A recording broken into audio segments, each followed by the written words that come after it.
record. All right, let's do this. Woo! So, hi everyone. My name is Julmar.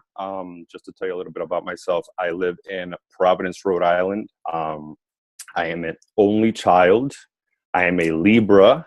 I enjoy long walks on the beach and waiting for the sunset while I cry. I am also very passionate about video games, which is the topic that I'm going to be talking to you guys about today. So I'm going to ask the group a question, and I'd like everyone to take a second to visualize the answer. So I don't want anyone to actually just answer it, just visualize the answer. So what does a gamer look like?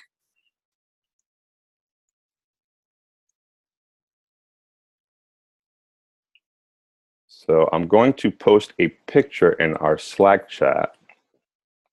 And this is what some people think a gamer looks like.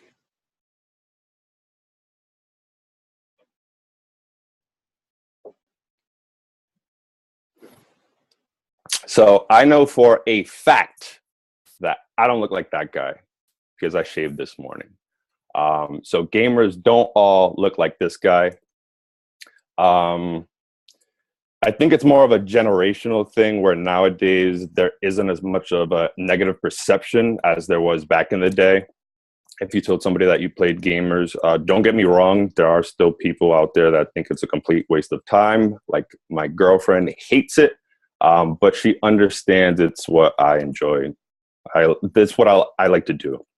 I've been playing video games for as long as I remember. I remember playing computer games in elementary school, like Oregon Trail, or other games that help you how to read or taught you how to read and do mathematics. Like I mentioned earlier, I'm an only child, so I didn't have a sibling to torment while I was growing up. So video games was my entertainment back then, and it still is. I was lucky enough to have a mom that allowed me to play games because her mindset was if I'm inside playing games, at least I'm not outside getting in trouble and doing Lord knows what. I'm really happy nowadays that we're acknowledging the benefits of video games as a society because video games can help you improve hand-eye coordination. They can help with problem-solving skills. They can help you think on your feet faster, and they help you release stress. That's one of the main reasons why I like to play. They also help make social connections. So think of that kid in school who is quiet and might not have any friends in school. That kid might feel more comfortable talking to another gamer inside of their favorite game because they instantly have something in common or that connection. And it's a lot easier when you're not on camera like this, talking to people or in person. What else? Another cool thing that I've seen recently or that I read recently is that people are adding their video game accomplishments inside of their resumes, which I found very interesting. So one example I found was a woman who plays World of Warcraft. She organizes raids, which is basically big old groups that decide they're going to go into a certain area and fight somebody. So she added that to her resume because I guess it applied to the job that she was applying for. And she ended up getting the job because organizing a raid means that you're dealing with a ton of people with a ton of different personalities, and you're basically teaching them or telling them, hey, we need to do this, breaking down the plan. And I guess that ended up working out for her. Another cool thing that I read was, this is actually in Evans area. So Robert Morris University in Chicago was the first university to actually acknowledge video games as a varsity sport. So you could get a scholarship now to play video games, which I think is so cool. Few facts about video games just to drop real quick. So the average gamer is 31. So no, it's not just for little kids. 52% are male, 48% are female. So no, it's not only guys playing video games. The next area of video games that I'm really excited about is VR. I don't know if anybody's up to par with all that information. So a few different headsets that are coming out this year. As far as VR goes, we have the Oculus Rift, which is actually coming out at the end of this month. We have the Htc Vive coming out next month, and the PlayStation VR which is still unannounced. So I wanted to share a link really quick to a cool video that I found. So Epic Games, they create software. So they created some cool software that allows you to create VR games while you're inside of VR. So kind of like some Inception kind of thing. So I will share that link. So if you guys want to watch that later, it's really cool. But yeah, pretty much that's my presentation. If anyone has any questions. Which VR system do you like the best? I think the one that has the most potential is the HTC Vive, but it's also the most expensive one right now. It's $799, but it actually comes with 2 little light sensors that you put in your room.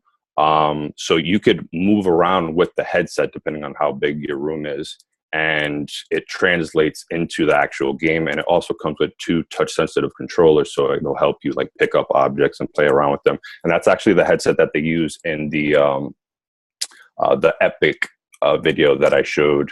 The guy's just picking up different columns in the game that he's making and just manipulating it, and it just looks really, really cool.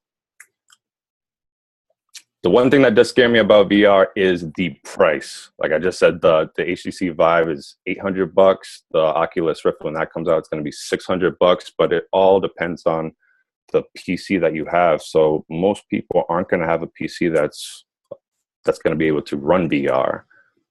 I tried running the little test on my computer, and it basically laughed at me and told me my graphics card wasn't up to par. I was going to ask if you watched the X Games, the Halo X Games this year. I did not. Oh, okay. Because it was crazy. This year I turned on Halo X Games, and I knew one of my buddies was pretty big into Halo in high school, and I heard he was really big. And I started watching the X Games, and I guess he's the #1 ranked Halo player in the world. Oh, that's awesome. So I was like, turned on the TV, and come to find out I'm watching TV of this kid I had gym class with in high school on the X Games. I was like, well, that's pretty cool. Yeah, I didn't know if you'd know who he is or not, but figured I'd ask. The only famous video game that I know, his gamer tag is Fatality. I don't know if that's him. His name's Lethal or something. Okay. But yeah, that's not him. That's still awesome. That's like seeing someone you grew up with, like on the movies or something. Yeah, it was pretty cool. I was pretty shocked by it, so I'm happy for him. What's your favorite game right now? All time or right now? Right now. The only video game that I play right now with my friends is Call of Duty. The last video game that I played and really enjoyed was Ori and the Blind Forest, which was really cool. It's an indie developer game, so it wasn't mainstream, but still awesome. So, Julmar, do people still often play games on consoles like PS3 and Nintendos and whatnot, or is that like a separate culture from computer games? There's always the murder beef between consoles and PC. You always have fanboys saying, okay, PCs are better or consoles are better. But consoles are still pretty much there. I still think they're going to be there for a while. PlayStation 4 is just breaking records nonstop with as many systems that they're selling right now. Awesome. Thanks for the presentation. Anybody have more questions? I couldn't help but notice your impressive collection behind you. I want to know what your favorite Ninja Turtle is and a good reason why. Raphael. Growing up, it was Michelangelo. Everyone liked Michelangelo. But as I grew older, I like Raphael because of his honesty and his attitude. He's kind of like me. Wow. Plus, he's the best fighter. Everybody watched the Ninja Turtle cartoon like in 2003, the movie that came out, the animated movie. He beat the heck out of Leonardo, so I like that. Awesome. All right, you guys, if there's no more questions, we're going to get started on this hackathon. So this hackathon is just going to be, you guys are building something with HTML, hopefully using some user interaction. You guys can read the curriculum page for the halfway hackathon. That's sort of what we're doing today. Hopefully when you group up, you quickly can get an idea and get moving on it within like 15 minutes. So don't spend a ton of time picking an idea. Any idea is going to work just as a chance to practice some of your skills. Make sure you guys Flubits it so that everybody has a local copy of whatever you work on. Because tomorrow we're going to do Git and GitHub, and this is going to be something that we push to GitHub. So also as you pick your topic, just think like this is going to be something that anyone can go to your account and find. So maybe that'll shape your decisions a little bit. Also, one bit of homework to do, if you don't have a GitHub account, make one before tomorrow. All you have to do is go to GitHub, it's github.com, and just sign up with your email. You don't have to do anything else, create any repos, just go ahead and make yourself an account. It's best if you pick a username that's maybe somewhat similar to your name or something that's you're willing to use professionally. So if you even have like a professional kind of a nickname or something you like to use, that's fine. But create a GitHub account before tomorrow. Otherwise, I'm going to cut you guys loose into your groups. But Zan, do you have anything to add? No, I don't think so. All right, then. Go ahead and drop off the Zoom and find your partners, set up your Hangouts and your Flubits accounts.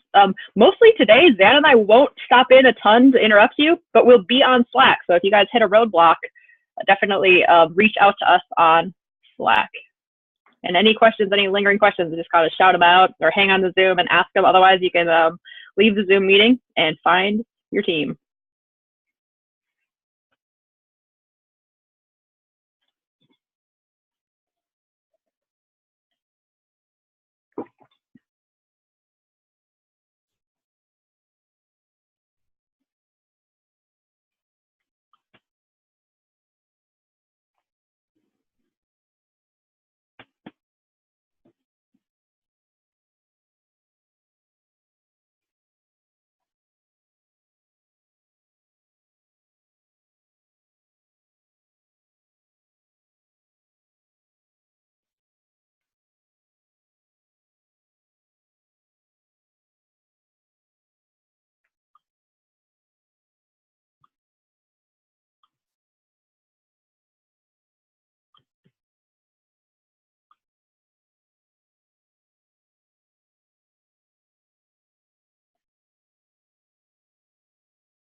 Okay, guys, I'm going to end the Zoom if you guys are all good.